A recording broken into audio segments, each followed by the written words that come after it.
Well, good afternoon. We are finally live here at Tom Reed's Hockey City Pub in St. Paul, and it's time for the Frozen Four.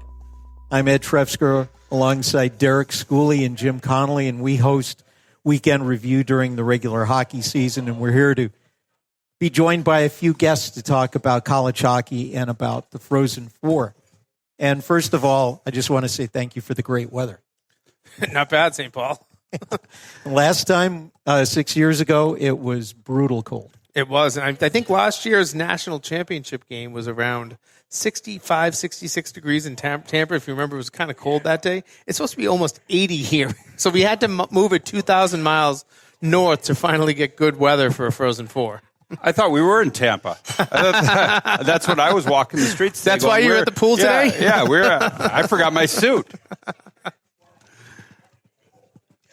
Well, anyway, so we've got a few different guests here, but what do you want to start out with before we roll with that? I mean, I just look at this field of four teams. We almost got 4 number one seeds here for the first time ever. Still 3 number one seeds, and then Michigan, which was a really darn good team. And when I look at the offenses, I just was going through stats. 12 of the top 15 goal scorers, point scorers in the nation are here at this Frozen Four. And 2 juggernauts, as our next guest will tell us, as Steve Metcalf said throughout the year, BUBC, yep. 1-2. When have you ever seen that? And on potentially a collision course for a final. Yeah, we've got a lot of different storylines heading into this whole weekend. Yeah, you and I were talking today, Derek. The last time we had a number 1 against a number 2 was in Philadelphia, Minnesota against Union. You have to go and remind me because that was the one you actually played. Yeah, because the Gophers beat us here in 2014 at right the here XL, at the XL, right here in the first round. So I had to deal with that. But no, it's we've got a lot of storylines heading into this weekend. We have star power, we have name brands, we have blue bloods, we have number 1 seeds, we've got teams that haven't won it for a while. There's a lot of different things that are leading into this Frozen Four, and it's just exciting to be here, and we're in a hockey city, and we're in a hockey bar. I mean, you can't ask for anything better than this. That's the one thing I've always said about St. Paul, and people say you could put the Frozen Four in Boston and St. Paul, you'll always sell it out. I totally agree. Boston's a fantastic city. They did a great job a few years ago hosting, but there's something innate about the way that people love hockey in this place, in this city, and it's changed so much in 6 years. This is my 4th time here for Frozen Four. 2002, 2011, 2018, and now 2024. And every time the city just seems to get better. And I look at this street we're on, West 7th, and the number of bars, new hotels that have been built. This area has been built up, and it's built around that arena over there, Xcel Energy Center, and the great hockey programs that go through there, whether it's the Wilds or the Schoolboy Championship, or now we have a Frozen Four. I mean, that's what really keeps this city going. They plug through with hockey, and it makes it so special. I just have to applaud the committee of the cities that they're going. No self-serving. The cities that they're going. 1, 2, 3. Tampa, Boston, Tampa. Here. I mean, these are cities that are really rolling out the red carpet for this, and we're gonna have the former chair of the committee who was involved in picking these sites to talk about these sites that he picked for these Frozen Fours. So we're excited when Steve comes on to. We can bring him in right that. now. It's perfect timing. It's about 5:20. We're going to keep him on his schedule because I'm sure that it is as tight as any schedule in college hockey. That's 5:20 these Eastern. days. It's 4:20 Central. You got to. Oh, you're right. Your Sorry. watch. No, it's my computer. I did need to change that. You're right. But I will take the opportunity here to welcome in the Commissioner of Hockey East. And as you said, I sometimes always forgotten, but it's good to remind people at this time of year, the former chair of the Men's Division I NCAA Ice Hockey Committee, Steve Metcalf. Welcome in. Great to see you. Great to be with you guys. We're hoping you're going to give us our year-end grades for our podcast at the end of this interview. Well, what do I say? For a long-time listener, first-time caller? Is that what I... Hey, obviously, it's great to have 2 of your teams here in Boston College and Boston University. Good news also coming out this morning. Greg Brown, Spencer Penrose winner, National Coach of the Year. It's been a great year for Hockey East. Yeah, it certainly has, and it's nice when you've got some real strength in the league, but also at the very, very top. And I think I just heard you guys mention like those two have been 1-2 for quite a portion of the season. Most of the way since February. We know that. Yeah, and deservedly so. And they've really got some star power on those two rosters, which is always. I think that's the secret sauce you need sometimes at this time of year. You've got to have some stars, and they've got to perform if you're going to go really deep into this tournament, and that's what they have. And this time last year, we were talking about the Big Ten. We were talking the domination of the Big Ten.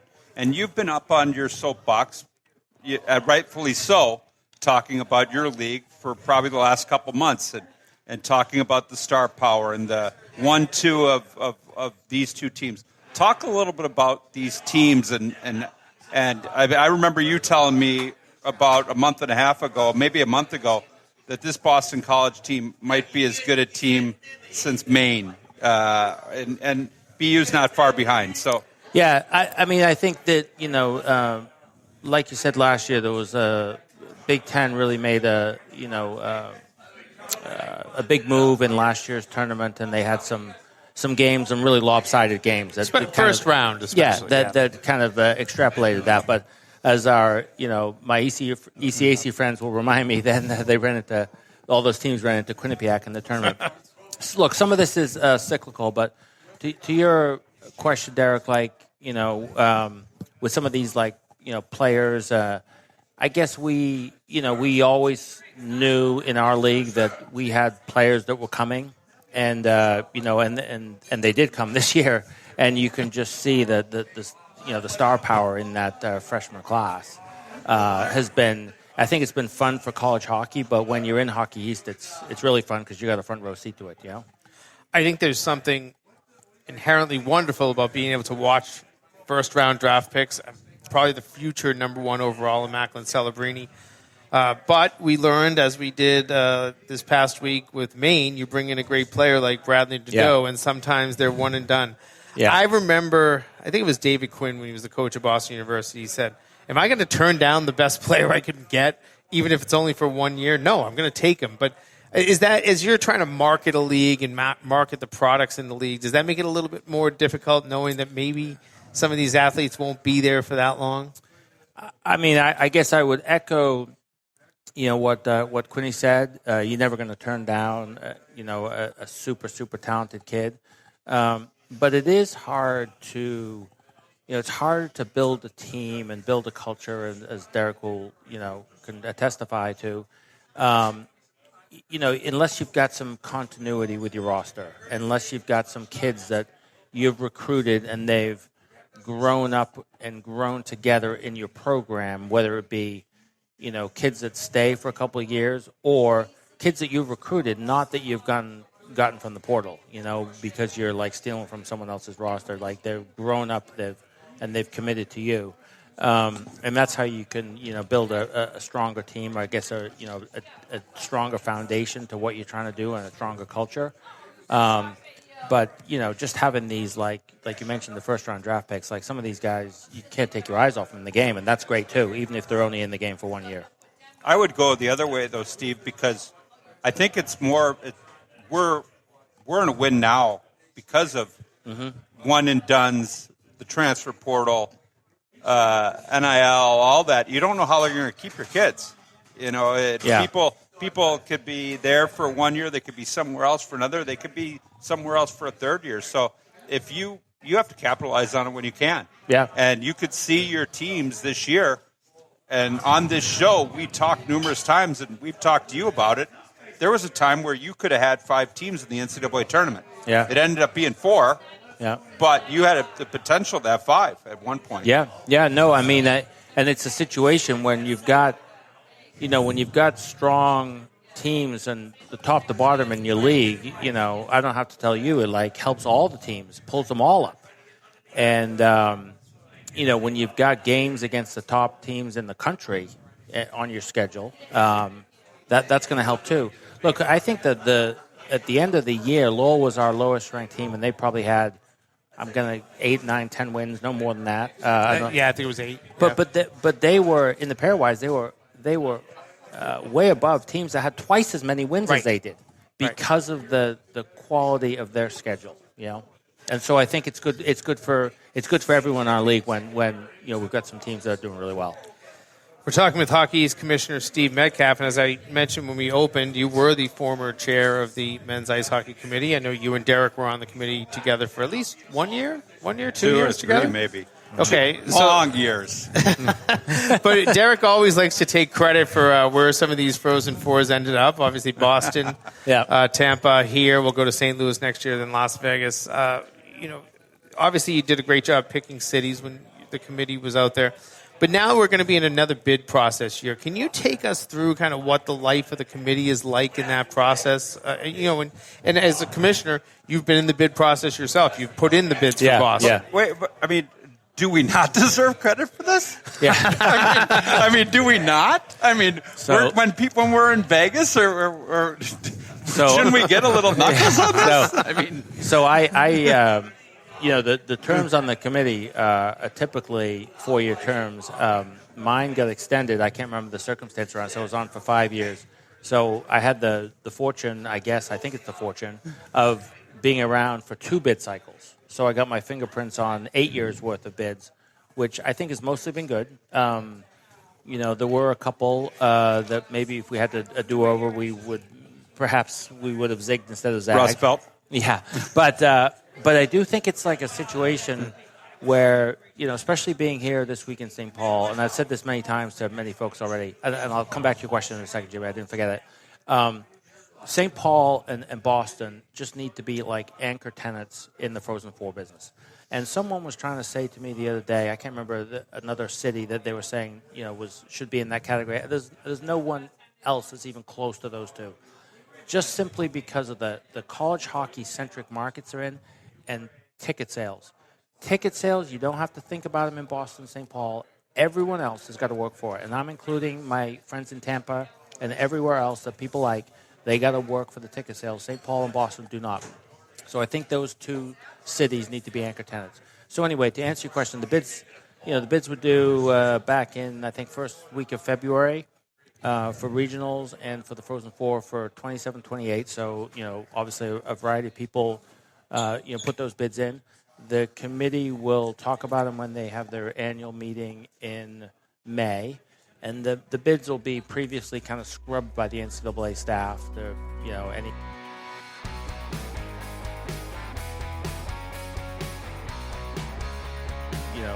I think it worked out great. Sold out crowd. There was The biggest crowd percentage-wise of any arena. That's right. And I think, to all the folks that have taken a shot at the regional format, I'd say the attendance this year at regionals was great. The atmosphere was there for the student-athletes, and it was exactly the same a year ago. So I think 2 years in a row, the regional attendance and atmosphere has been really good.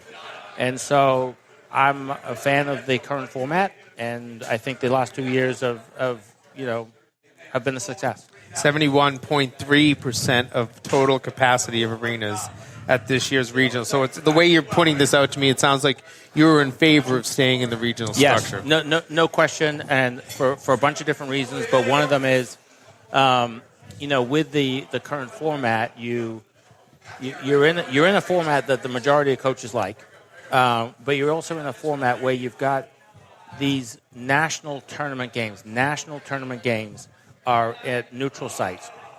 And I would say that the Unions and Yales and Providences and even Duluth, the first time when they first won it, in a 4 or 5 year stretch, those guys are winning their first championships, or in some cases their only one. That's great for college hockey business. That's great. In those schools I just mentioned, Union and Yale, there are no scholarships. Right. There are no athletic scholarships. And for them to go in as a 15 or a 16 in the case of Yale and Providence and win a national championship, I think that's fantastic for our sport. And I'm saying this as the guy whose league has got the 1-2 in the country. So, yes. Just to follow up on that, Steve, was the attendance, was the great atmosphere at all these regionals kind of a vindication about the direction of continuing with regionals? I think so. And I think there should be some credit given to the current committee, because a year ago and this year they made some subtle seed twists to make the to give the regionals a chance to be successful, attendance-wise, revenue-wise, atmosphere-wise, and I think the committee gets credit for that. I think there's a little belly aching from the Denver contingent and the BU contingent. And I talked to the BU AD this morning. He says, no problem. He goes, He's here. He's here. He's here. And guess what? As the 2 seed, he thinks it's important that they play the 15. And they did. So he had to go somewhere to play it, but he'd rather make sure he's playing the right team than try and Mickey Mouse around with it too much and play, a stronger team. He thinks, and I agree with him, that as the 2, you've earned, because there was a cut line after 14, before 15 and 16, 1 and 2 should play 15 and 16 this year. Right. It's usually a cut line after 15, but this year is after 14, so 1 and 2 should play those 2. And I'm going to put my vote in right now for Sioux Falls to continue to be a venue. It was terrific. And same for me in Springfield. I thought that was another terrific Yeah, venue. so I just came from the rink, and someone said to me that Sioux Falls was the best regional that he'd been at. He's NCAA, someone on the NCAA staff, best regional he'd ever been to. I was in Springfield one day with Jimmy. It was great.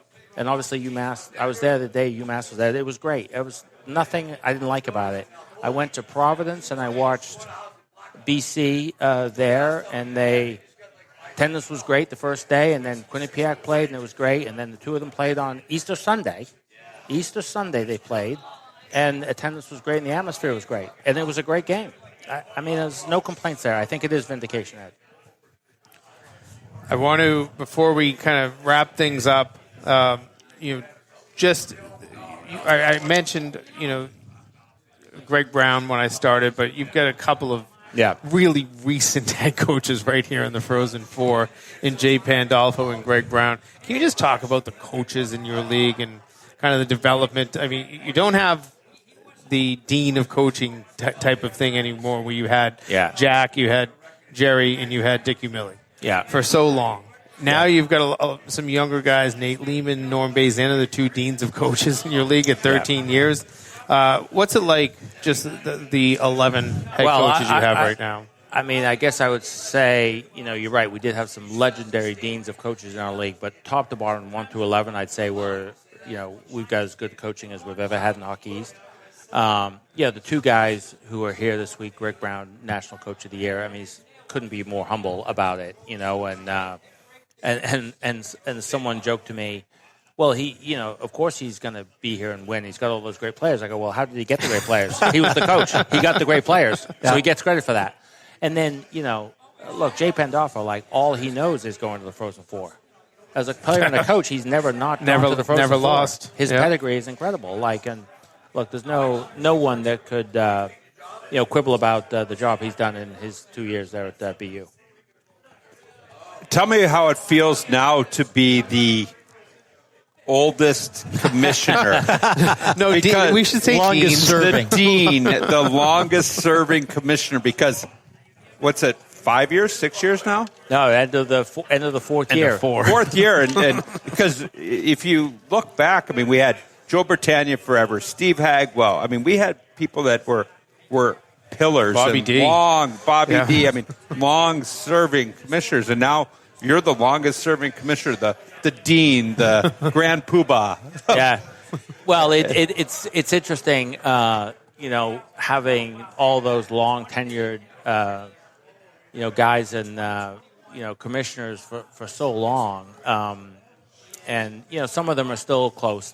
Bobby's still close because he's on the Commissioner College representing the Women's League. I see and talk to Joe, obviously, quite a bit. But I do think it is the commissioner group looks so different now than it did, say, 5 years ago.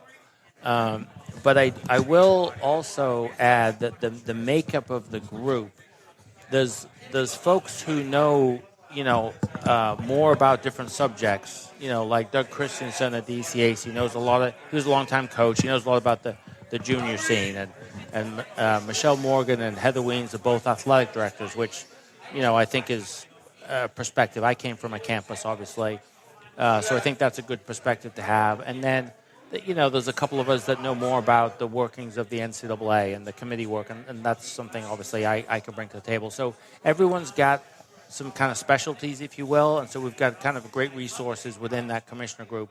I just talked to one of my commissioner colleagues on the way here, and he had mentioned it was Doug Christensen. He called someone else to ask him about something, and then they returned the favor and said, "Hey, Doug, can you explain this to me?"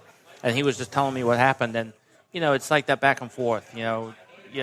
Trying to figure out the best practices within our group to help college hockey, really. Is there still a competition between the commissioners, though? Well, there's always some friendly competition, and I think that goes with our business because we're in a competitive business.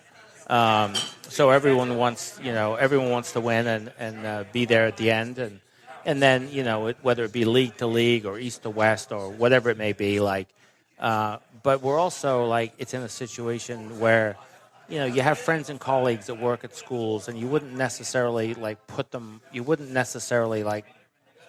them out, but it's just random connections that you've made with people over the years, or, Western ADs or coaches that I know, better than you might imagine, and here's a guy right here to your right, Jimmy, who will get occasional texts from me during the season, wishing him good luck or he's got a good result, and that. That relationship was formed on the committee together however many years ago that was. Okay, so we need to know. You do it every year. This is their third year. Last year I was doing my farewell tour. Everybody thought I wasn't going to be back. And we couldn't get rid of you. And here I am. We need our year-end grade. No, I think this year I'd say the overall grade at the end of the year was half a point better than last year.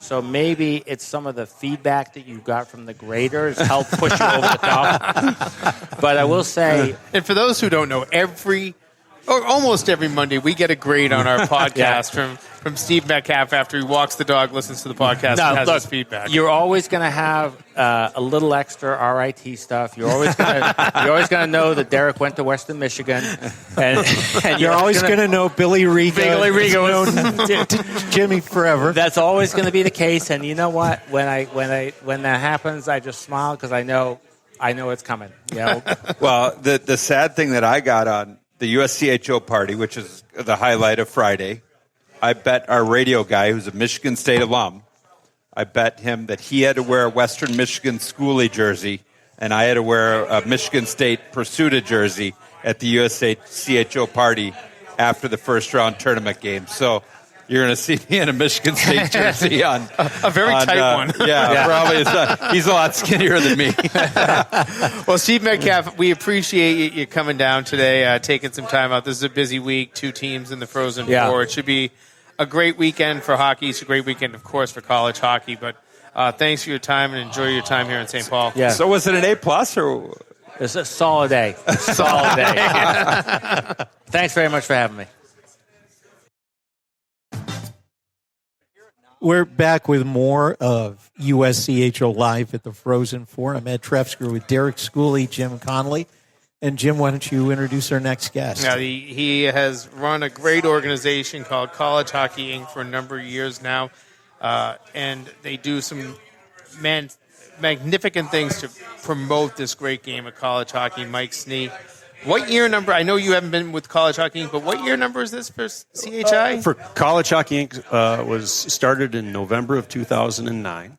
Okay. And I joined in September of 2012. So we have been in business over 14 years. I use in business, we're a nonprofit. But we've been around over 14 years, and I've been here now for over 12 and a half. And my very first meeting with the coach was with Coach Derek Schooley. Oh, God. My first 2 guests. Like Steve comes in, I'm on the committee with him, and your first meeting was with me. Do you remember that meeting? Yeah, it was in the upstairs of our building. Yes, it was. Yeah. Yep. Yeah, I mean, and a St. Louis fan, I mean, we still have to talk about Sonny Gray. I can spend you know what? I'm glad the me- Cardinals signed Sonny Gray. But you told me that he wasn't going to pitch well. He went 5 shutout yesterday. Rick from St. Louis is not happy with your Sonny Gray pitch. I believe when you look at the back, when he's done and you look at the back of his baseball card, his best season will have been 2023. The Cardinals are going to pay him, and the Twins got his best season. There you go. Yeah. Hockey talk now, I guess. I want to talk a lot about CHI and the mission. And it always has been kind of to market and grow the game.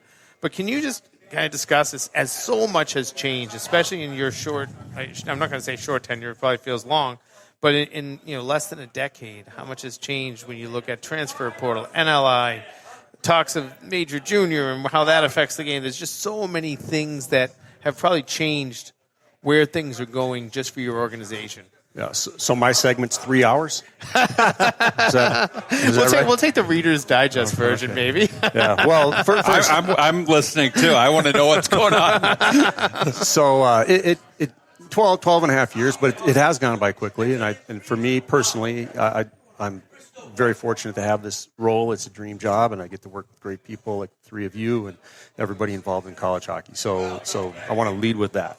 I will say it has changed a lot. Everything that you just mentioned, but I'm going to focus on a lot of really, not that those aren't not positives, but on something that's very positive is just the quantity and caliber of players choosing to play college hockey, choosing to stay eligible for college hockey, and then playing college hockey.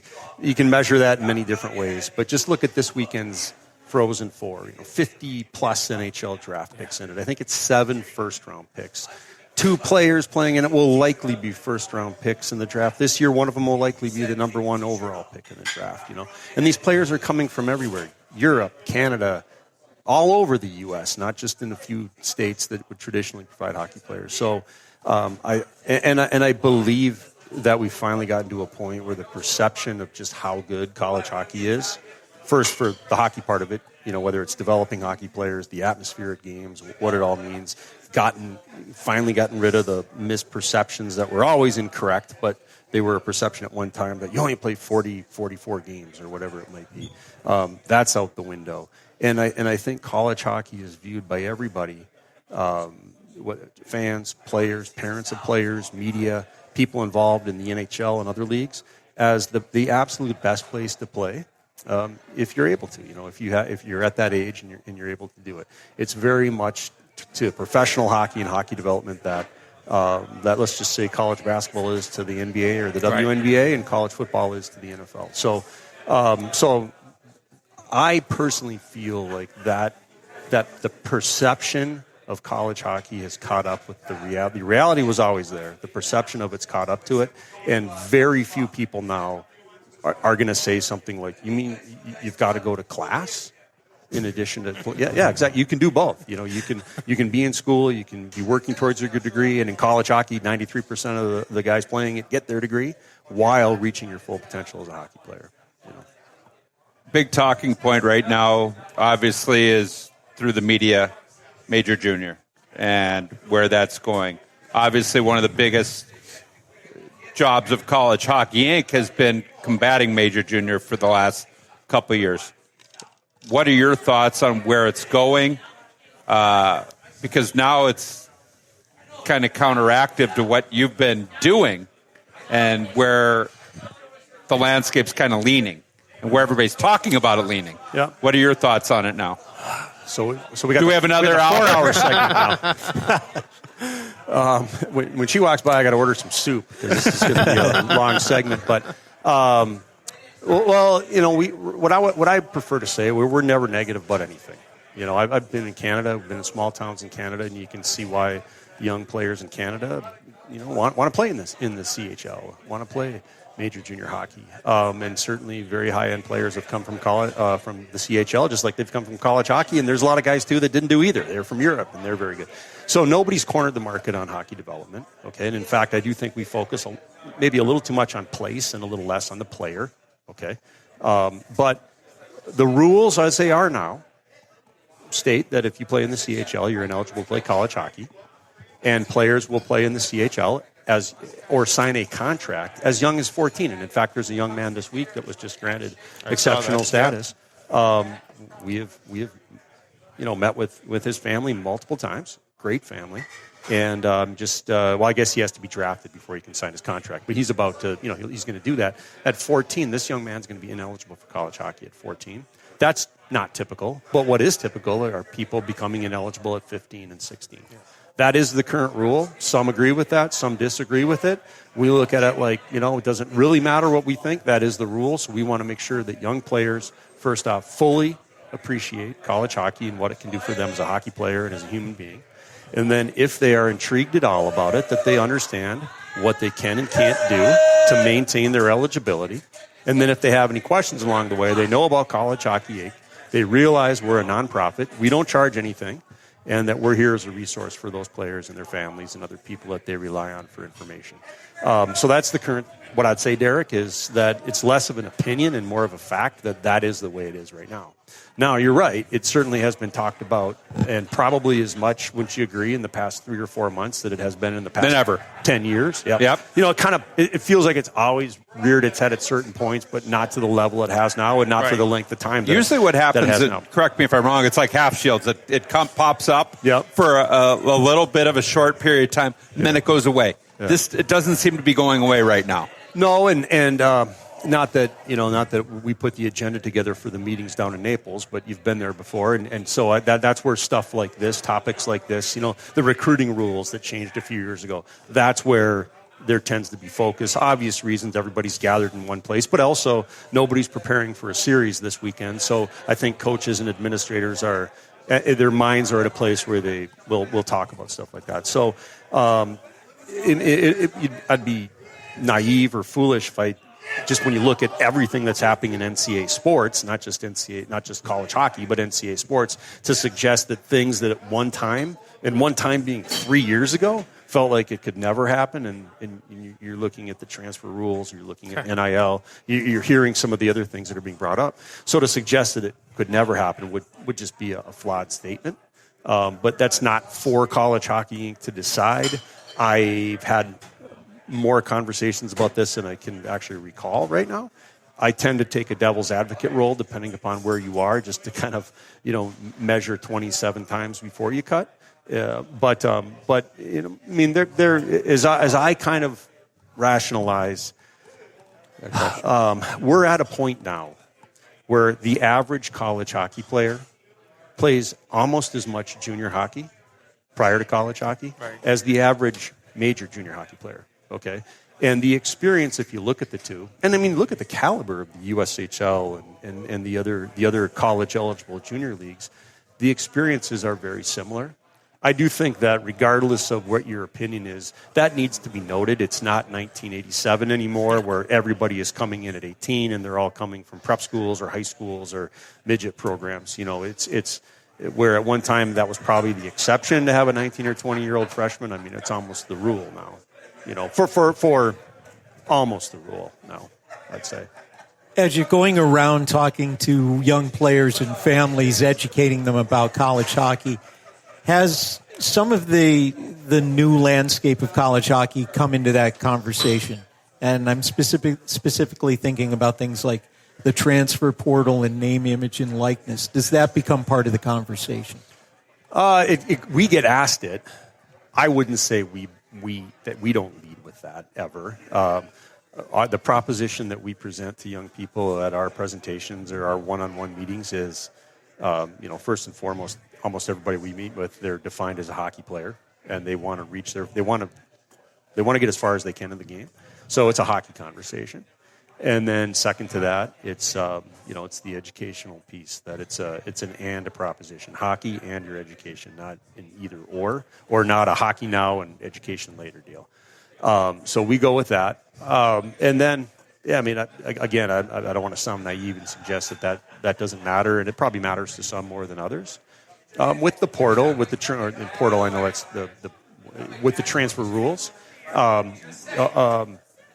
I think there's more positive to negative that for players, where they have the ability, if things aren't in a spot where whatever, that they can change. It's not all positive, clearly, okay, but it is. And then with name, image, and likeness, it is what it is, and certain players might be more motivated by it than other players, but that's not part of our value proposition. Isn't now you can make $1,000 or $10,000. Now you can have a camp. Now you can teach.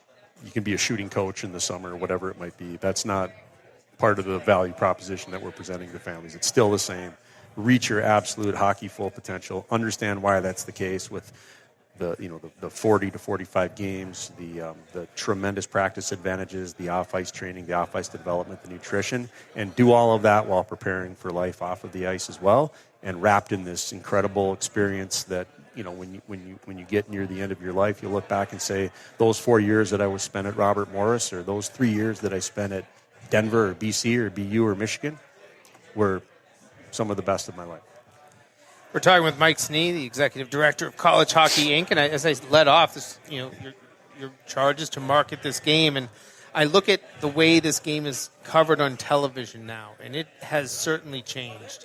I know that the ability for campuses to produce their own games, all of the many streaming services, that has had to really impact your game. I look at the number of broadcasts above the border, TSN and their 32 networks that are covering and have the ability to cover the game.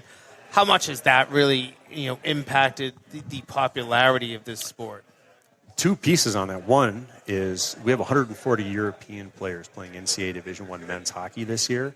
When I started, it was 35. Wow. Right, so the number of European players playing college hockey is an undertold, really cool piece. All right.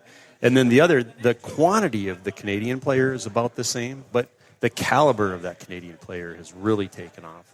And I would attribute both of those to just the accessibility to see and experience it from afar. And a lot of that is just the increased traditional television exposure, especially in Canada. TSN's become a great partner of ours. And we owe a lot to them for helping us spread the word about how good college hockey is. But, of course, with technology and the ability to stream and produce games relatively affordably, and every game's available. And college hockey, clearly I'm biased, but it's very unique.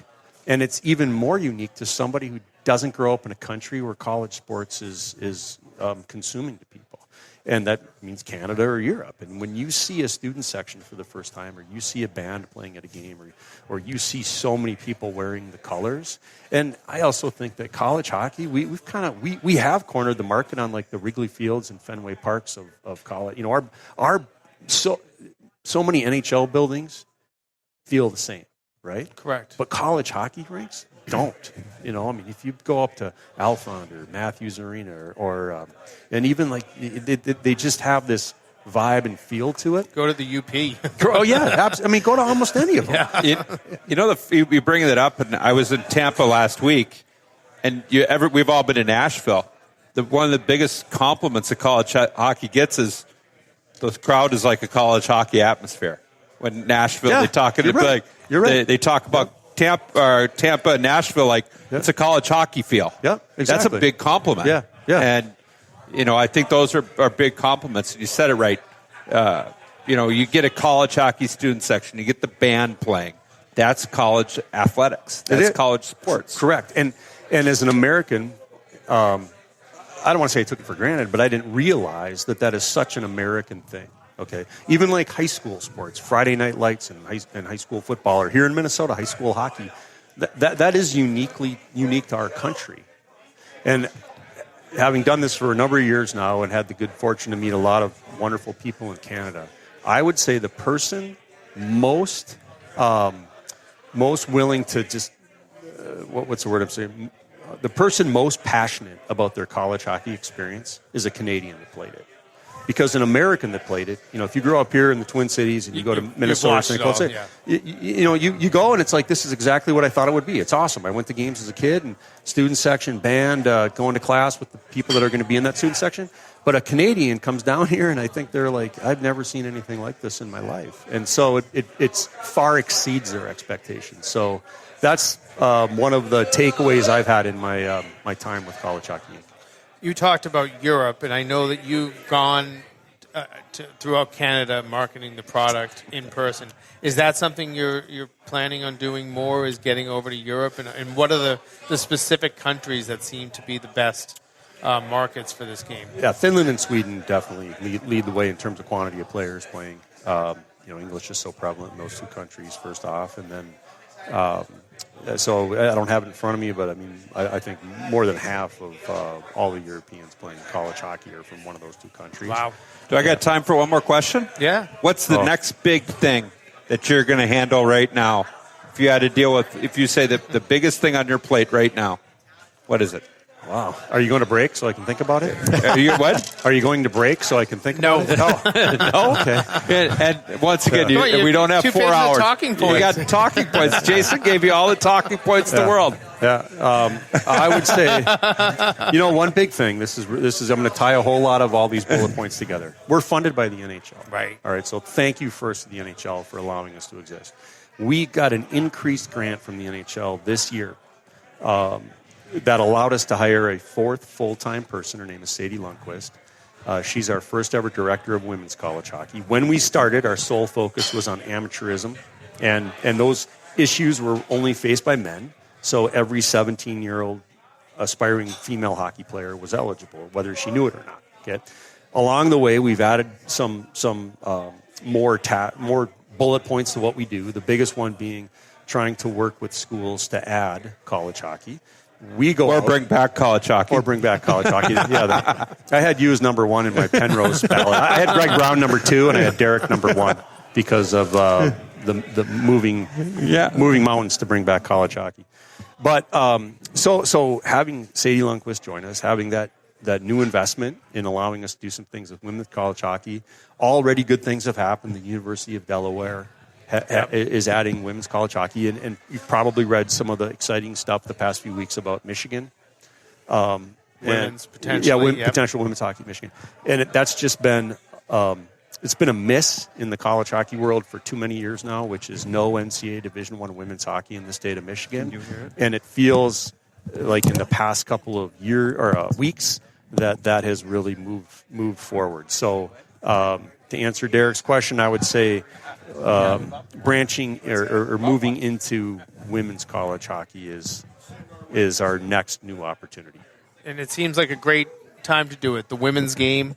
We look at the Worlds going on right now. We look at the great Frozen Four that happened up in Durham this year. Just look at women's sports. Look at we see what just the happened in basketball tournament. Yep. Well, Mike Snee, we always appreciate you coming down. Thank you for your time. Thank you. Great insight as always.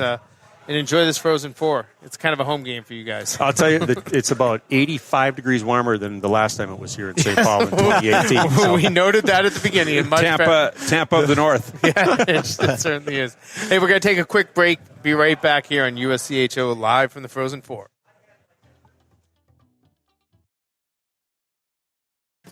All right, we're back with USCHO live from the Frozen Four at Tom Reed's Hockey City Pub. I'm Ed Trefsker with Derek Schooley, Jim Connolly, and an old friend of the program, old friend of ours, and our next guest. Go ahead, Jim. I always introduce it as a friend of college hockey. Well, that too. And one of the best guys around the Rinks Live.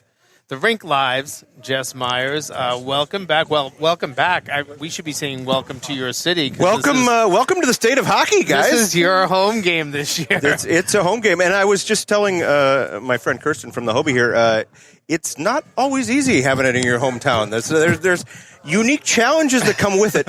With that said, for years people have talked about this rotation idea where you'd go Tampa 1 year, Boston 1 year, St. Paul 1 year, and then somewhere else. What about Pittsburgh? Why are you? Pittsburgh is fantastic. Okay, thanks, Jess.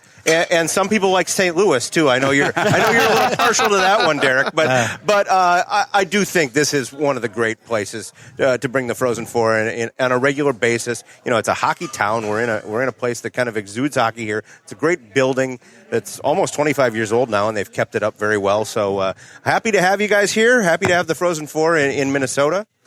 A little different this year. No local team in it, but. That was my next point I was going to make, so I'll let you make it for us. Well, yeah, two years ago I watched Minnesota play Minnesota State Mankato in Boston, so it only makes sense that, if things break the way they could, that we would see a BU-BC final in Minnesota on Saturday night. Wouldn't that just kind of be the way the hockey gods plan things out? I want to.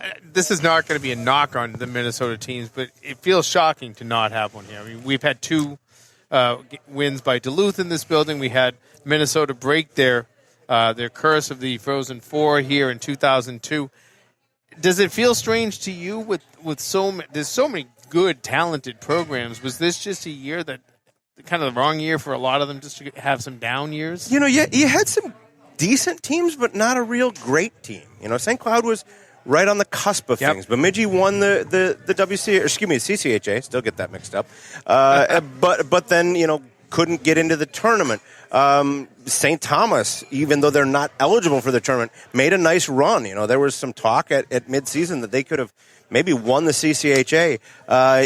Mankato, with all of the kind of the upheaval there and the changes on their roster and a new coach, they were still a very good team. So again, a lot of good teams, not a great team. I mean, you had St. Cloud. I mean, we were really bullish on Bemidji at one point. They just kind of took off. Most of the second half of the season. They went on a big run there. Yep. And, I mean, hats off to Michigan Tech going into Bemidji and winning. But there was, at one point, there could have been 3 to 4 teams from Minnesota in the NCAA tournament. And I mean, you saw Minnesota, Derek. I interviewed you 2 games after them. They were a good team. I don't think at any point you would consider them a great team, but they look pretty good to me. My head was turning pretty quickly watching that game. I mean, and we battled them, but they looked pretty like. And you know what? They played. I mean, they had a lead on BU. Yeah. I mean, 2-0. What was it? Jim Roosevelt, when we picked me up at the airport, said the worst lead in the NCAA tournament is a Minnesota 2-0 lead. Not to Union. Where else? Not to be mean to Gopher fans, but they had a 2-0 lead on Quinnipiac too. So Union. Was it Union there? Where else did they have a 2-0 lead? I think they had a 2-goal lead on Union at one point. So and then the one team we didn't mention, Minnesota Duluth. They had a rough year. Tough year. Tough we got year. to talk to a lot of injuries, and they've got a really nice recruiting class coming in. I saw them at midseason down in Milwaukee at the tournament there, and it was kind of this feeling that, like, hey, nobody's coming to save us. This is what we've got in the room. We've got to figure it out, and it just, things never really launched there for Duluth this year. But, I don't think anybody's too worried about Scott Sandelin and his ability to rebuild things pretty quickly. Well, nobody feels sorry for him either after 2 national championships. Exactly.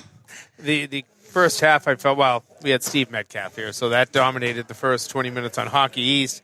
But we'll have a few Big Ten guests here. You're leading them off. Big Ten this year, an interesting conference. A lot of people thinking Michigan, Minnesota, and then along comes Michigan State and Wisconsin. Yep. And maybe we were seeing those two teams maybe starting to emerge. But I don't know if anybody thought it would happen as quickly as it did. I know neither one of them are here. Michigan is.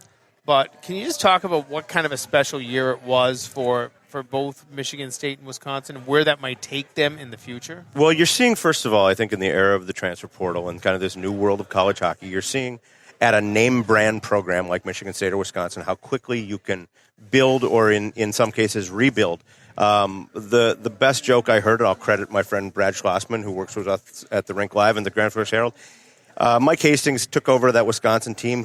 He maintained most of their recruits. I think maybe all of their recruits that had come in to play for Tony Granato. He brought back a good core with Wisconsin, and then 3 guys transferred over from Minnesota State Mankato with him.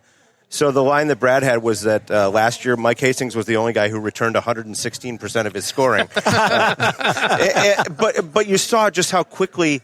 In October we were talking about what a surprise Wisconsin is, and by Christmas time we were like, "Holy crap, these guys are for real! This is not a fluke." Michigan State you saw coming a little bit more, and to get Trey Augustine, kind of flip his recruit from Michigan to Michigan State and what he did for them, and then to have Artem Levshinov kind of fall into their laps late in the summer, that's kind of any coach's dream. Oh, by the way, we've got this gigantic, skilled European kid who wants to play college hockey. Would you be interested? Yeah, we'll take him. I think we could make something out of him. Were you surprised at Michigan? Because every week on our podcast, they were a bubble team. At some points, they were outside the bubble. Yep. And we were questioning, correct me if I'm wrong, Ed, if they were going to be in the tournament. Yeah. And now we're watching them play here in the last weekend of the year. March 1st, the Wolverines came into 3M Arena at Mariucci. They lost 6-2. At that point, all of the Big Ten playoffs were set. We knew everybody who was going to play everybody and all that. So Minnesota, beyond that point, really had nothing to play for. Michigan at that point was at 16 in the pairwise. They were out. Yes. And talking to Brandon Rado that night, he said, we know where we are. Our backs are against the wall. We've got to find a way. The next night, they build a big lead against Minnesota. It's like, okay, they're maybe figuring it out. And then Michigan's MO all season, that lead disappears in the third period. Yeah. Michigan struggled all season to hold leads. We get to overtime. Michigan got a power play in overtime. Their power play is deadly. Seamus Casey scores. They get an overtime win. They are 6-1 since that point on March 1st where they were out of the pairwise. So to see them figure things out here as late as it was, and to me, one of the most impressive things, they came back in the third period to beat North Dakota. They blew up in the third period to beat Michigan State to get here. So the one thing they hadn't figured out all year is how to hold leads or how to play in the third period, really. They figured that out. I guess when you handicap a matchup like the one that they have, you mentioned the power play. That might be the most important thing. But, I was listening to David Carl today at his press conference, and one of the things he pointed out, you don't get a lot of power plays in the postseason. No, you don't. And you have to earn them, and you have to make the most of them. How important is that tomorrow? Oh, that's huge. I mean, and you will find out in the first 20 minutes how the game is going to be called and what people are going to do, if that's going to truly be the advantage that Michigan expects it to be, if they can go on the power play. But you're absolutely right. I mean, we've seen a lot of playoff games here, not only in the conference level, but on the NCAA level, where you have one or two power plays, if that. I mean, we've seen penalty-free games. And that's, not a knock on the referees. It's just, No. people know what risk they're taking if they stick a stick out there, if they, make a move that's going to get them sent to the penalty box. And that's made a huge difference. It's just kind of this cleaner, penalty-free hockey when you get a true picture of what teams look like 5-on-5. Yeah, I think, you get a combination of both the players being a little bit smarter and the referees calling games a little differently.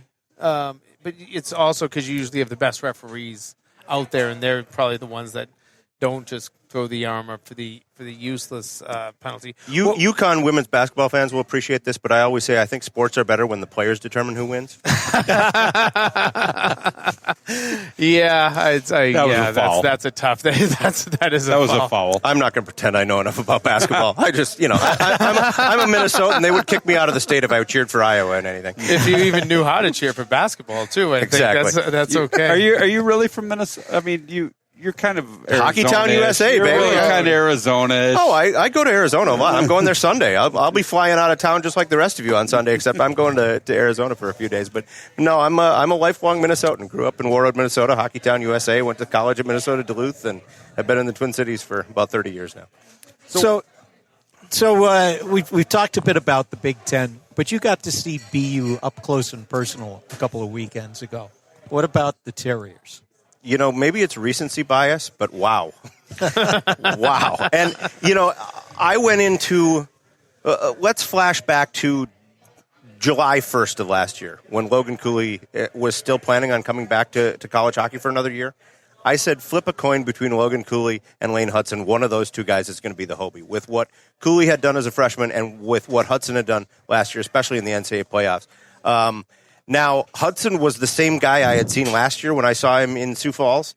People who know BU tell me I saw maybe his best 2 games of the year. But you talk about a guy, in a Jordan Leopold mold that can just take over the game from the back end, quarterback things, use skill, all of that. I really like that. And then they get down 2-0 to Minnesota and got, maybe a not great goal to get back into it at 2-1. And then we saw the Macklin Celebrini show. And, right. Talking about the Hobie and, is it fair for a guy to win it if he's 17? Well, I have no qualms about it, having seen what I've seen there. It's for the best player in hockey, not the oldest player in hockey. Exactly. Hey, God bless Sean Walsh, but I'm old enough to remember when Paul Correa was having a great freshman season. Yeah. And people were asking, a freshman's never won this thing. How can you promote a freshman for the Hobie? Sean Walsh, to his credit, said, there is absolutely nothing in the criteria that says a freshman can't win it. And if Paul Correa wasn't a freshman, there would be absolutely no debate because he's the best player in the game. Give me your thoughts. Obviously, you see a lot of Minnesota teams. I Denver. do. Where do you see Denver in this mix? We've talked about Michigan. Where do you see Denver falling into this whole mix here? Because people, we always talk on our podcast that we forget about Denver because the different time zone. We don't watch the games. You don't watch the games because we go to bed out east. It's late. Where do you see Denver right now? What's fun is some coaches would be really insulted by that. Oh, you don't talk about my team enough. David Carl loves being forgotten about. He loves laying in the weeds and, talk about Michigan all you want 2 years ago in Boston, that unbelievable Michigan team that came in. And then, by the way, we're just going to shut them down, taking an early lead, hang on, find a way to beat them in overtime. So that plays perfectly into what Denver does. really solid team, top to bottom. I watched them at the NCHC tournament a couple weeks ago. The Boyum guys, I think I'll go on record right now and saying best college hockey player of all time with the name Zeev. I don't think there's a lot of question. Davis isn't bad in net either. Yeah, not bad in net. And now, they're getting Massimo Rizzo back to potentially center that top line. So things seem to be coming together at the right time for Denver. And how about Denver, a team that has made its case all season long by scoring a lot of goals, winning 2-2-1 games, one of them in overtime? Welcome to the playoffs. Yeah. I mean, Scott Sandelin's got a couple rings he can show you by finding a way to win 2-1 games against teams that he's otherwise overmatched against. Tough life Dave Carl has. What's he, like 34 and national championships, Frozen Fours, all like in 3 of his first 4 years. And you know what? A story that could have been a tragedy. He came to college hockey expecting to play. He had the heart condition. He finds out at 19 years old, oh, by the way, you can never play hockey again, which it had been his whole life.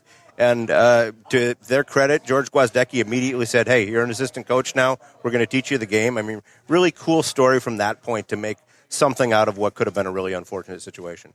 Yeah, and between Guaz and Montgomery, what a place to learn. I can think of worse mentors if you want to be a college hockey coach. Yeah, indeed. Well, Jess, I know you have 3 more hours of broadcasting to do tonight. I'm already sore from having a headset on, but I'll get used to it. Yeah. So we appreciate you stopping by. You're always one of the best Wednesday guests we can have on this happy hour edition of USCHO Live. But thanks. Enjoy the weekend. Thank you for the hospitality already in your hometown. I know that is the most important part to absolutely. you. Absolutely. He took care of me in January. Now he's going to have this big Jess Myers, the Rink Live party tonight. Jess Fest, we're calling it. And by the way, for people who don't come to the Twin Cities a lot, it's like this. It's sunny and 70 pretty much year round. All year. Yeah, absolutely. December never snows. Sadly, this year it kind of was. We really didn't have a winter this year. That. It snowed when I was here in January. Well, yeah, because we got that special just for you. We like to welcome the folks from Pittsburgh. Thanks, bud. Yeah. Well, thanks, Jess. We appreciate your time, and we will take a short break here. Bring in legendary writer Neil Koepke next on USCHO Live.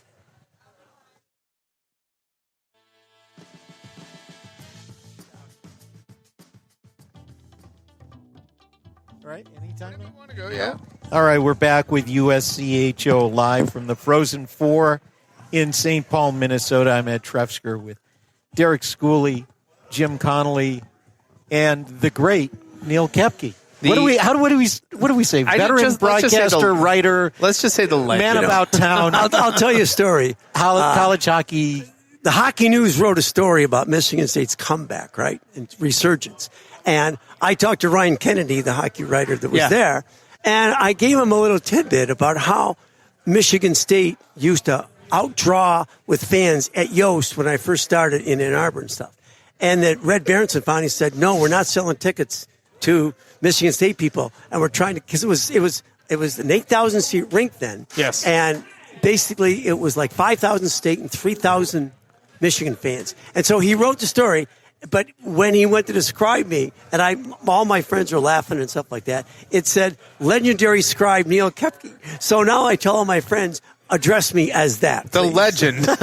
Legendary scribe. We got to see John Jocko Connolly, the old Boston Herald writer, at this year's Hockey East tournament. We hadn't seen him in a number of years. Gotta wish he was here. Yeah. And he does wish everybody well. He said to say hello to Neil, but he was kind of the legend at that. So I get it. Hey, we've been talking. I mean, this is the great city. We know that this is the hockey town, or however you want to call it, the state of hockey. They have all the right monikers. I think Hockey Town is set by somebody where you live, but still. Don't tell Jess that. Yeah, exactly. He still wants to talk about War Road. Exactly.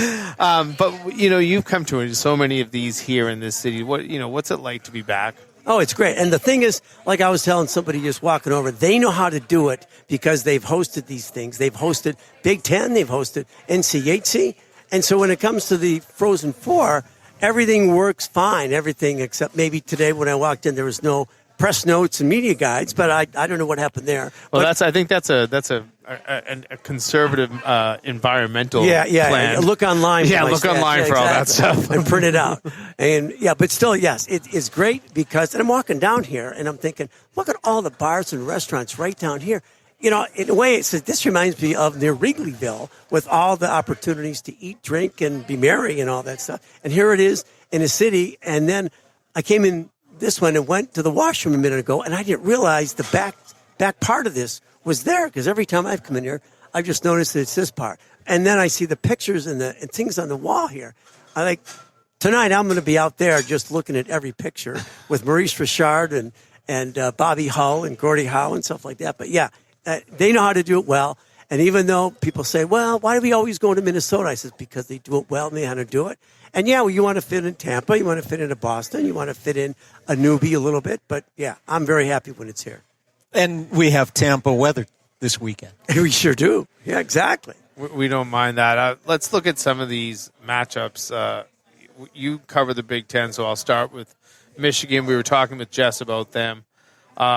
Maybe the team that was talked about a lot at the beginning, and then suddenly a couple of teams pop up in Michigan State, Wisconsin. Now here we are back talking about Michigan because here they are on a Frozen Four. Yep, again, and about 5 weeks ago, they were on the bubble. And if they would have lost to Notre Dame in that last series of the season, or second last, and then they would have had to play on the road against Notre Dame, and maybe lost a game, they might not even make it because they were down in the 14-15 spot. But all of a sudden, they put it together late. They got better defensively, and I was shocked when they came up here for the Big Ten semifinal and ended up beating Minnesota 2-1. And Minnesota's goal was scored with like a minute and a half, 2 minutes left, And I'm thinking, how did Michigan do this? They played defense. Wow. And then the next week, they gave 4 goals in a 5-4 loss to Michigan State. So I thought, well, they still have the defensive and goaltending issues, but they got it back for the championship game because they played good defense. Spartans had a tough time scoring.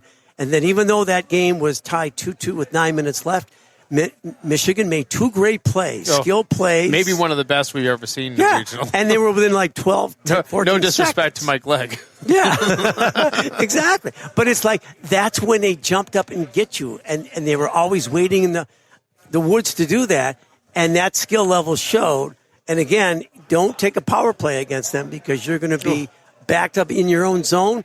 And here's the third thing. Casey played in 4 of the Michigan State victories over Michigan. So then he's out of the lineup.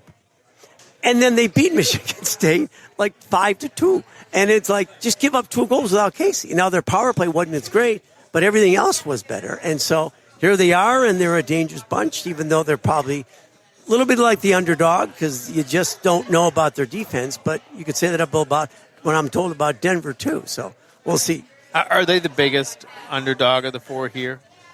Yeah, I think so. Yeah, because it's hard to believe Michigan doesn't get respect. But again, this year they sort of didn't. And now, but they're dangerous. But any team that comes in here, like I'm saying, if you pick an upset, BC's the favorite, but an upset would be BU beating BC in the final a little bit if you want to go a Quinnipiac route, even though the Quinnipiac wasn't a blue blood. But still, but anyone could win it, even Denver, because they always seem to be there. They don't go away. Do you have any idea, by the way, what number Frozen 4 this is for you? Oh, yeah, 43. 43. You've missed a couple, maybe 3 in the last 15? Since 11. That's when my streak stopped. So I missed 4, and that was 1 in Pittsburgh when the media wasn't really that big unless you were covering a team that was there. And obviously the COVID year when they didn't have a Frozen 4. But it was I guess it was Duluth, or not Duluth, but when Duluth won here, I missed that in 11, and then 14 in Philly, and then last year. So since I've started this thing in 77 with Michigan in the Frozen, or in the Final Four then, at Olympia in Detroit, which is a long, long time ago, it's been 4 of those. So, can you pull out of your back pocket, this is a little on the spot, but some of your favorite memories? One of them is Bowling Green's victory over Minnesota Duluth 5-4. Now that was triple overtime, but those were 10-minute overtimes. Yeah, but that was just amazing because I watched Bowling Green all year, and the year before they were supposed to make the tournament, and we went to the CCHAs, and Ron Mason says they're going to make it, and I says I bet you they don't, and he goes I'll bet you my house on that. Well, guess what? Before Ron passed away, he never gave me his house because I won the bet. So they basically were kicked, didn't make the tournament. So the next year, they're down, I think it was to BU out east, and suddenly they rallied to beat them in a total goal series, I think, and they made it to Lake Placid, and they ended up winning, beat Michigan State, and then beat Duluth, and that was one of the most exciting games. I mean, incredible. It was just exciting. That's one of my favorite ones. I'm surprised that St. Louis did not come up. Well, yeah, exactly. Well, Derek expects it to come up because St. Louis is a great host city. Yeah, I got yelled at today by, I guess I Jamie had said that St. Louis was not a good host, and I don't remember that, but Exactly. Well, my problem with St. Louis was I worked so much writing, and I didn't think they'd get to the final. They were down 2-0 to Maine in the first semifinal and battled back. And then the next year, their better team, what do? They lose. They beat CC at CC in a regional, and then lose to Notre Dame, which just made the tournament. And they lost both games in the CCHA playoffs or championship, and they still made it. And they go on to play in the Frozen Four in Denver, and they play in the finals. They beat Michigan thanks to bad goaltending by, I think it was Billy Sauer. Many of his teammates still remember that, obviously. And then they lost to a better Boston College team in the final. I want to maybe also pick your brain about some of the stranger Frozen Fours. I mean, obviously Cincinnati in '96 might have been the craziest, but you have to have some memories like that too. Oh yeah, that exactly. Were just nutty. You know, I hear people tell me some of the stories of when RPI won it that was a little strange. I was talking with Bernie Corbett about '78 when BC and BU faced off and BU wasn't supposed to make the tournament, all of those types of memories. I mean, you must have a few of those. Well, in that tournament, the other two teams were Bowling Green, coached by Ron Mason. Right. And Wisconsin, coached by Bob Johnson. So both those teams lost in the semis, and then they played each other. And I think you guys know Dave McNabb, former scout, former assistant GM. Anaheim, I'm still a good friend. So he was the backup goalie. So in the consolation game against Bowling Green, he played. Bowling Green scored 5 goals, beat them 5-3, and Bowling Green people their staff took a picture. It was in the media guide for like 14 years straight. And then when they took it out, McNabb was mad because even though I was bad in that game, I want that in there for the history that I actually played a game. But that was my second tournament, and that was when we first got into the Providence thing, and we love Providence. And in a way, I think of this area is sort of like when we've gone into Providence, which is not a hockey town really, but when you're downtown with all the hotels and with all those bars, and there used to be a bar there, and every now and then I remember it and forget it, where all the ESPN people started. And I remember when one of the PR people for ESPN was leaving, and they chanted her name in this bar, and that's when Jocko was there, and Concannon, and all the guys that covered hockey in Boston and stuff like that. And it was amazing. I loved going to Providence, and now they can't host because their arena doesn't seat as much. But they did have a nice regional. They did, and this a year, good crowd, yeah. 8,000 fans for the championship game. It is. I think that was my first Frozen Four as a writer. Really close to my house, so it was an easy one. Easy one to get there. Easy one to get to. Do you have any internal predictions about what you think you're going to see in the next day or so? Well, I'm always saying there's going to be an upset, and I just can't figure which one. Like, I could have never figured Quinnipiac last year. No. I had Minnesota all the way. I was worried about Michigan. But when Quinnipiac beat Michigan, I'm thinking, wow, this could be. But to have that lead through the most of the game and then give it up with like a minute and 40 seconds left to tie it, and then 10 seconds into overtime, it's over. The dream season for the Gophs, and they had all those great players, and they, sort of dominated the league a little bit in the Big Ten, and I thought that was the best team, skilled.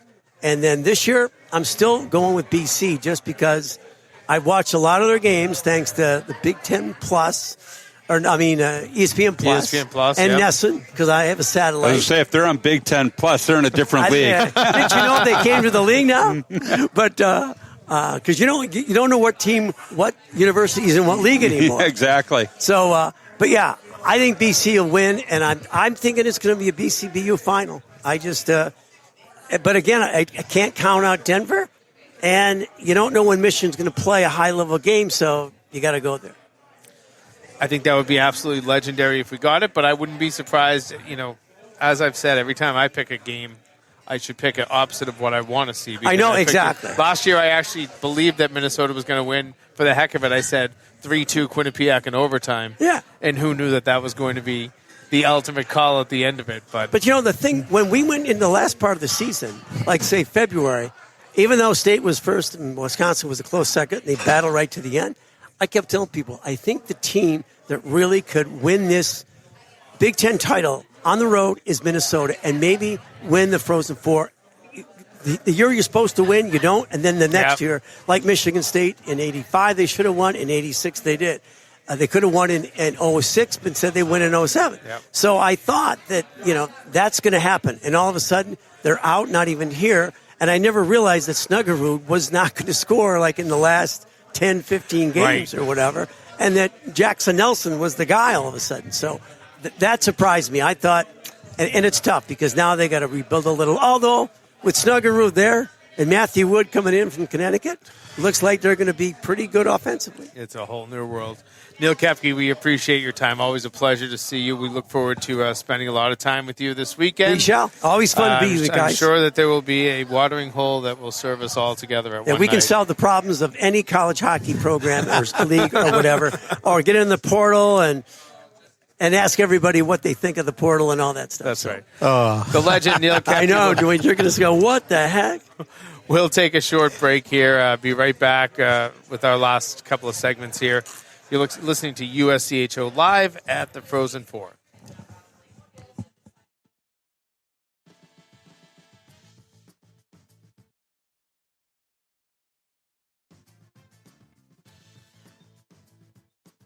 Can you hear me? Testing? Yes. Check. No Ohio State talk. Well, we did get the best name in college hockey for next year. I'm excited to say his name a lot. Gunnar Wolf. Oh, yeah, that's right. Yeah. What a great name. And we are back with USCHO Live at the Frozen Four. I'm Ed Trefsker with Derek Schooley and Jim Conley. Jim, why don't you do the formal introduction? Yeah, one of the best journalists, broadcast journalists in this country. He covers the Big Ten most of the year with the Big Ten Network. You probably heard his voice during the regionals for ESPN. Paul Caponigri, great to have you here in beautiful St. Paul, Minnesota, on one of the warmest days of the year that this city's Unbelievable. from. And you got a sweatshirt on. We're not in Chicago. This is how I packed. I didn't pack anything short sleeved, so We're Tampa. We're in Tampa weather. I'm glad I because if I go the other way, it's going to be 38 degrees and I'm around in t-shirts and I'm screwed. That's all good. Hey, just so we'll start with just the city. You've been around for a day and a half or so. You came in yesterday. Just thoughts on this. It seems like a great host city. We've been here before, and now we're getting to see it all over again. Yeah, I mean, this is Michigan's fourth straight time here, I believe, when it's been hosted here. But it's not as big as Minneapolis, but it's easy to get around. There's tons of stuff on this street here right in front of us. So I love the easiness to get around. The rink's beautiful. I think it's aged very well because it's over 20 years old now. 25 but it years, does not feel like it at all. So it's great to be back in St. Paul and your state of hockey. So I mean, it's kind of weird. There's no Minnesota team, but I mean, talk about the four we have is just incredible. I mean, Michigan and Denver got to really be getting sick of playing all the way till the end, aren't they? I mean, I don't know. Do you get sick of that? Right? But no, I mean, it's incredible. If you get that championship game, then the winner gets their 10th national title. So that would be pretty cool. But was there 28 between the four teams? Plenty, yeah. 9, 9, 5, 5. So There you go. That math, 28. That would be 28. Good job. No, I passed fourth grade. All these math majors here. You were out in Sioux Falls. Yeah. You got to see the Terriers up close. I know you probably followed the other regionals. What were your takeaways from the regional tournament overall, and especially the one that you got to call? Yeah, I mean, hey, now talk about Macklin Celebrini. It was the first time I saw him in person. Just incredible what he's done as a 17-year-old. He kind of flipped that game. Minnesota had a 2-0 lead. They made it 2-1 late, but then early in the second period, he made two incredible plays. They take the lead, and then they just shut it down. in the third period. But that one, and then, I thought Michigan how Michigan was able to come back on North Dakota and then, score almost those surprising, right? And they not lost, a third and they had period lost team all year. Seamus Casey. Yep. Their best, I think he's their best player. I think he kind of is the engine that kind of revs up that whole machine from the back end. But other guys stepped up, and then they just seemed to kind of, I don't know, they've always had it. And, as a former Buckeye, I noticed they just kind of have this, you can call it arrogance, but just confidence that, we can, this isn't going to affect us. We'll fix it in the third period. And then, BC had a rough, for how smooth it had gone all year for them. I mean, they've won 14 in a row, but it was anything but easy for them in Providence, right? Yes. So to get these 4 teams, I mean, you probably could have mixed it. If you had North Dakota or Minnesota, there's about 6 or 7 of them that you could pile in. You'd have some of the best teams in the last 20 or 30 years. So I think we're very fortunate, just for the city here, not as fortunate to have a local team. Can you imagine the energy down here if there was a Minnesota or North Dakota in this? Or both. Yeah. Which was 1 game away. I mean, but that's the beauty of it. I think the people here are going to still come because it's going to be such great hockey, and then, I think a lot of people from, say, Michigan, if they were to somehow squeak by, I think I talked to some friends that were Michigan guys, they would love to come Saturday. It's just harder for them to get away, kids and schedules. One friend is coming because he's got his son's got a tournament starting Sunday or Friday morning, so it's perfect. Go to the game for Thursday night, but it's a fabulous. It could go down as one of the best. You have 3 number 1s and a Michigan team that's, by far the most national championships ever. Being in Sioux Falls, I think one of the things that impressed me with BU, and you saw it even in the RIT game, every time RIT had that little pushback, BU just pushed right back. You thought, okay, RIT is going to get right there, and next thing you know, they had the pushback to come right back, and they just never allowed teams to come back, and Minnesota took the lead, and they just always had a response. Do you see that, I guess, that experience that they had there carrying over and being something that they can take to this weekend moving forward? I think so, and then obviously having the experience of being here last year, I think that game was reversed. Last year, I thought Minnesota was just the best team, in that scenario with BU, and they came over the top. This year, not by a ton, and then this year I thought it was flipped, and I thought, good teams, but BU was a little better. They had a little more experience. Well, Nelson scores those goals and gets it going, and then they could never get it going again. And obviously, what hurt was obviously that goal at the end of the first period. Right. I mean, Justin Close has been such a great story the last 2.5 years, and he'd love to take that one back because it just changed the game. If they go into that period 2-0, who knows what happens. But BU's just answered all year. They're so deep. They play 4 lines. And then Lane Hudson is just such a game changer. Now you got one in the front and one in the back with Macklin and then him. He's just so dangerous up there. And then he created that 4th goal, which ended up being the game winner. Another, kind of soft goal. But if he doesn't create all that room up there, how he does that with his juking and jiving, that little play doesn't happen in front of the net. And he may be the best player, although other people may argue, who was left out of the Hobie hat trick. A year where you could easily put 5 in the hat trick. Lane Hudson, Will Same Smith. As last year. Yeah, Lane should have probably been in there.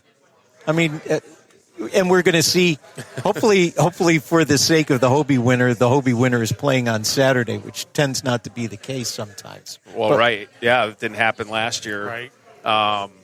There's so many good hockey players. And the crazy thing is, too, is they're all the young guys. Yeah.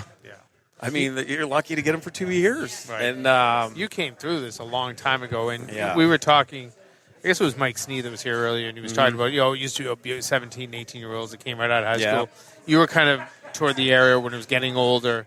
But it does feel like that youth movement, get those young kids as young as you possibly can. Yeah. Take them for what you can, however long you can get them for. Right. And make as much of a team, put your power team together each year. It feels almost like an NHL approach right now, the way you have to build your teams. And it's funny, though, but I think some teams are trying to do like a blend. Minnesota and Michigan are trying to do that because I don't know if it's sustainable if you can keep rolling 10 new guys in every year. I mean, I guess if you get all the elite USA players and all that. But I think to build a long term, I think you got to have a little bit of a hybrid. And you're seeing that with Michigan, with some of their, Hughes was an older freshman. Yeah. Is he going to sign? Maybe he will. I mean, it might be because he's 22 years old. Shifsky's was an older freshman this year, and he's been really successful. I think Moldenhauer might be too. BU's done that. I like their line. They're the balance in BU's lineup. They've got 3 or 4, 6, 4, 5 guys, and then they got the Jeremy Wilmers too, and the Lane Hudson. So I just love how they bring every different facet to the game. And yeah, if they're young guys, you'll take the 2 years or 1 year if you can get those kind of players. Because now they get the older transfer portal guys, the 1 year transfer portal guys. Yeah. With the guys that are going to Wisconsin or North Dakota or Denver. Denver just got maybe the top guy in Pole camp. The 2 RIT guys, one's going to Wisconsin, one going to North Dakota. I mean, it's almost a win now mentality with if you're only going to get those high end players for 1 year. We talked about that with Mike Snee and Steve Metcalf as well. You have to win when you have the horses. Absolutely, and then you lose players too. Like Wisconsin lost some really good players. I was a little surprised with the Cruz Lucius one, just because the way he talked at the end of his year, bringing the Badgers and all back. That, yeah. I don't know. Who knows? What happens from when the season ends to 2 weeks later when you talk to your family, the agents and all that. Like it's not as much business as obviously as football and basketball, but it's starting to trend that way. And putting your, it's easily you're looking to put yourself in the best position for your future. And everything I hear from coaches, especially at the pulling top all level, their hair out. they're pulling hair out, and the agents don't make life any easier. Paul, you would have made when you back in at this day, you would have made a lot of NIL money when you were. I could have never left Johnny. No way. John had a great tan though. I would have missed. Oh, did he ever? And the hair, he had the good hair too. Best looking coach in the history of college hockey. Probably. And you called him Johnny, like as players did. It was very interesting that you called your coach by his first name. And that's John Markle for everybody out there. Right. Former Ohio State coach. Hey, took the first team ever to Ohio State to a Frozen Four. You told me not to talk about Ohio State, but that's okay. I brought it up. So I love talking to Ohio State. Or Johnny Sparkle, as everybody else called him. You know what about him? He loved the game. I never met someone that he just loved to talk hockey all the time. That was a thing for him. But this game is literally changing, or the rules and the dynamics is changing by the day. These coaches have no time off. You're almost like, I should be a pro coach instead. It used to be the other way around, because college was a little more chill. Usually the checks are better too. That goes without saying. But at least if you're a pro coach, you don't have to be your own GM anymore. True, right. These guys are having to be college hockey GMs. And they have contracts. So that's something what might be evolving with, football for sure. Like if players become employees.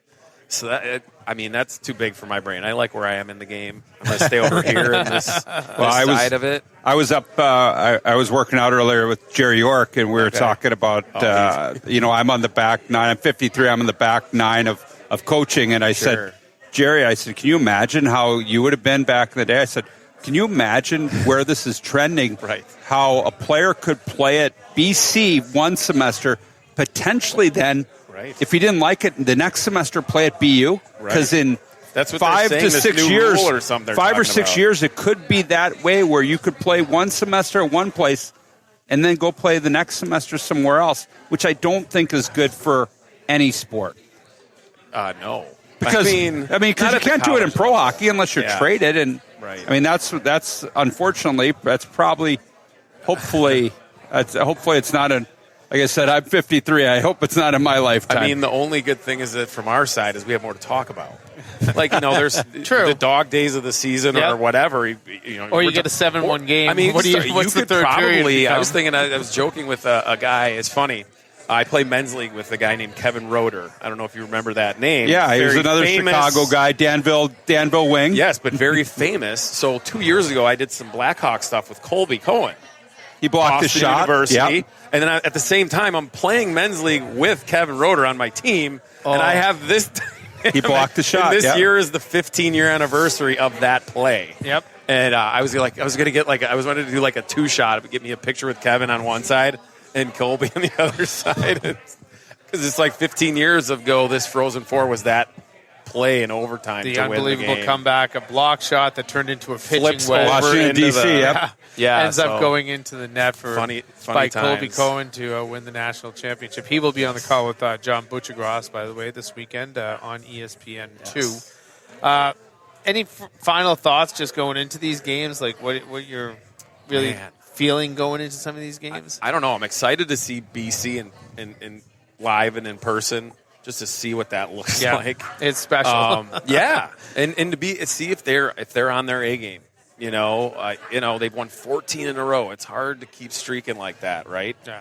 And you're playing, when you're playing these good teams, but Michigan is playing at the top of their game. So that's, goaltending, man. If Barchevsky, the puck comes off Leonard's stick, just different.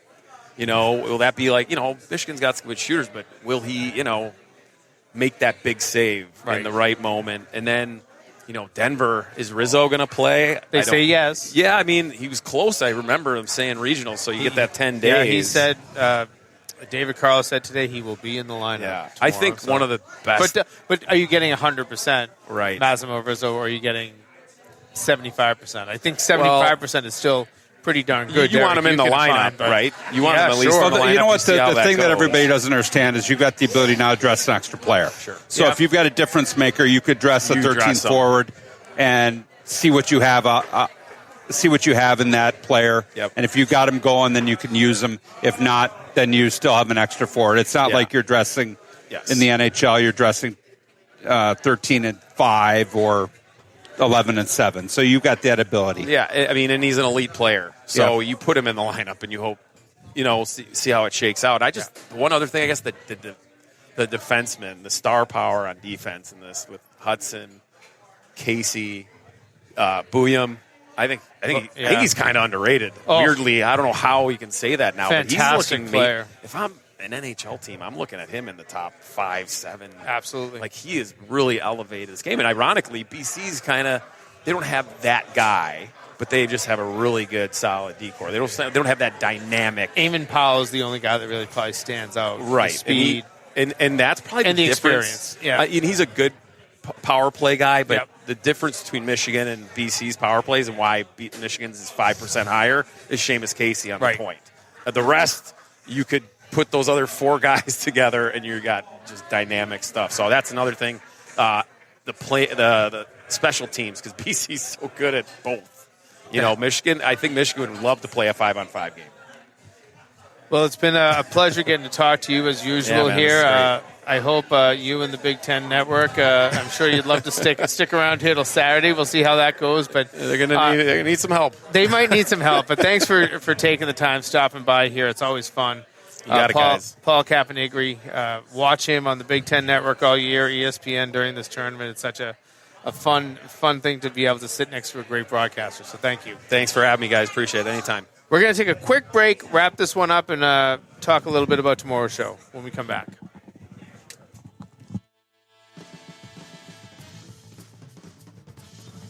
All right, we're going to wrap things up here from USCHO live at the Frozen Four.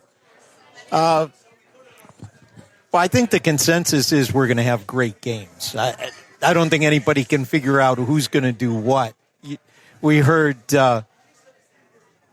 we heard Neil Koepke talk about trying to figure out who to pick as an upset, and I guess maybe the biggest underdog in the whole thing has to be Michigan, which is playing. They're playing so hot right now. They're playing their best hockey. Yeah, but I mean, can you actually say that Michigan is an underdog? I mean, yes, it's an underdog on paper, but really an underdog. I mean, when have you ever thought of Michigan in any sport as an underdog? You can't. I mean, They were an underdog supposedly against Michigan State in the regional, and look what they did. I mean, this is going to be tomorrow. This downtown area is just going to be rocking. It already is. You look around this establishment, you got all the different types of shirts, and you've had jerseys in here. You've had Denver. You've had hats. I mean, this is college hockey, and it's going to be fun. It's going to be exciting, and it's only 6 o'clock here, and the night is going to be exciting. People are going to be jazzed up, and tomorrow's going to be really fun.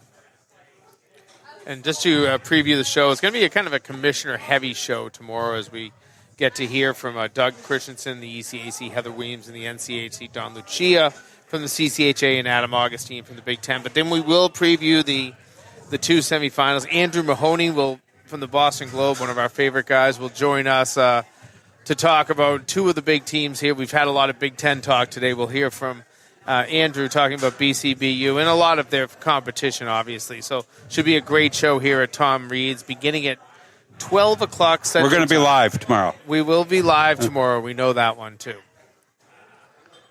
Fingers crossed. Fingers crossed. Technology is always fun. I'm really excited about this. I think this is my third time doing this with you guys, and I think this could be this is the one I'm most excited about. I was a rookie the one year. I was trying to get my bearings the other year. This is all the one seeds. And then we're in Minnesota. I mean, and you were playing hurt the first year, too. The first year, yeah. And then last year was about getting a good tan, too. Well, with that, we'll wrap things up. Well, we'll catch you at 12 Central Time tomorrow or on demand. For Jim Conley, Derek Schooley, I'm Ed Trefsker, and this is USCHO Live from the Frozen Four.